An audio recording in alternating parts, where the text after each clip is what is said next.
Juan 16:7-11.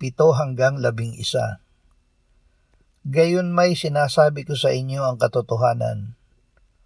Makakabuti sa inyo na ako'y umalis, sapagkat kung hindi ako aalis, ang mga aliw ay hindi darating sa inyo. Ngunit kung ako'y umalis, siya'y susuguin ko sa inyo. At pagdating niya, kanyang susumbatan ang sanlibutan tungkol sa kasalanan, sa katuwiran at sa kahatulan. Tungkol sa kasalanan sapagkat hindi sila sumasampalataya sa akin. Tungkol sa katuwiran sapagkat ako'y pupunta sa Ama at hindi na ninyo ako makikita. Tungkol sa kahatulan sapagkat ang pinuno ng sanlibutang ito ay hinatulan na. Ang gagawin ng Espiritu Santo.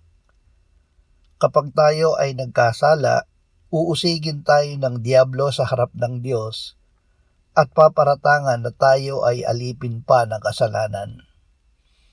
Hindi ito ang gawa ng Panginoong Hesus. Inaanyayahan niya tayo na lumapit sa Kanya upang Kanyang ipagtanggol. Pupukawin sa atin ng Espiritu Santo ang pagsisisi at paghingi ng patawad sa Diyos. Ipapaalala niya na si Jesus ang matuwid na handog sa ikapagpapatawad ng ating kasalanan, na namatay at muling nabuhay, at ngayon ay nagtatanggol sa atin sa harap ng Ama.